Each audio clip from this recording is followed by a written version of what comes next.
What's up, everyone? Welcome back to the channel. Today we're going to be talking about the Oura Ring. This is actually a smart health tracker that, in my opinion, looks very much so like a normal ring. In fact, I have been wearing this Oura Ring for about a year, and many times I will have people ask me, because occasionally you'll get a little glimpse under the sensor here. I'm pushing, obviously, to give a gap.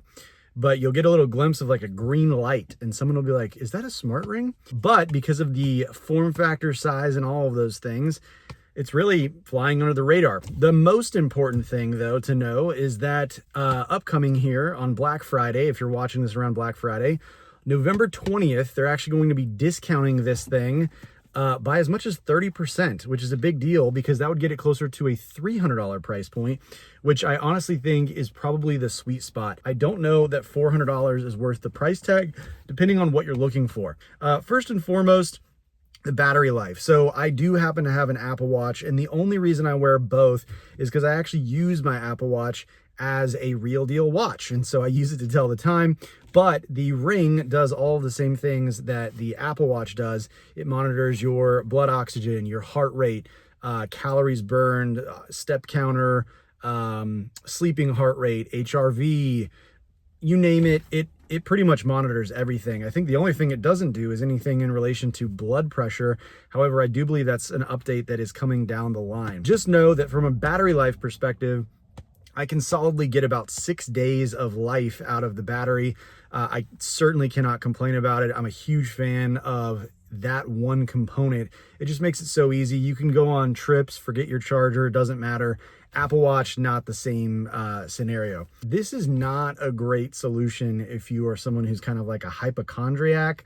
I pretty much fall in that category, and I teeter on thinking if I need to get rid of this thing, primarily because it tracks and monitors so many different vitals that whenever you see a shift, if you're someone like me, when there's a big red exclamation or a red lettering that says pay attention, it starts to freak me out. They've changed the language where now it says, by the way, just because something is red is not necessarily a cause for concern. It's just so that you can notice. For example, oftentimes with sleep, if you click on sleep, there will be something that says pay attention.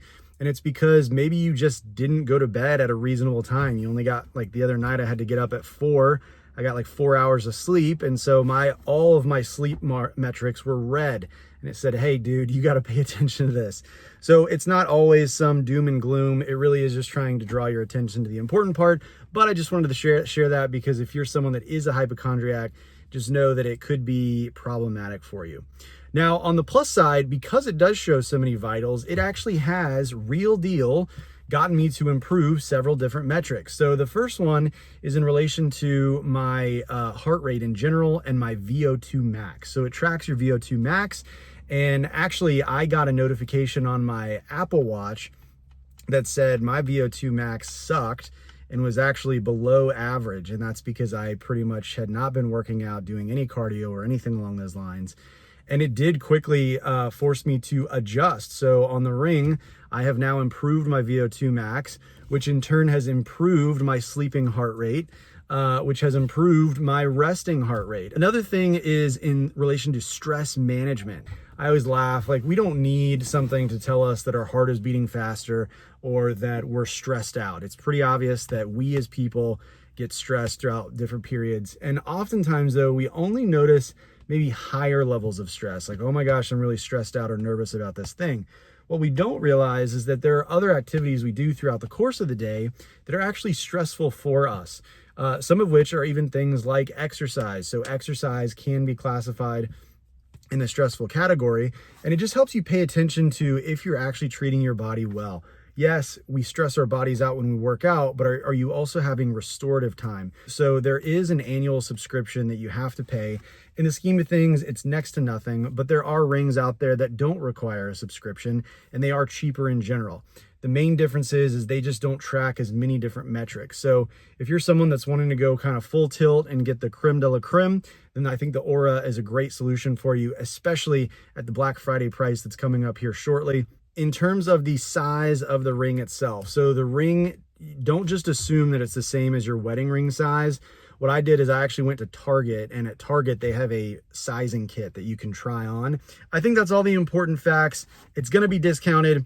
Battery life is fantastic. If you're kind of a hypochondriac, you might want to consider not getting it. The $400 price point standard is a little questionable if it's worth it, and there is a subscription involved. I have a lot of different videos that I review, not only in relation to cars, but technology and all sorts of other things. So if you have interest in that, check out my channel. I've got more reviews on the way. And with that, I'll let you all get back to it. Thanks.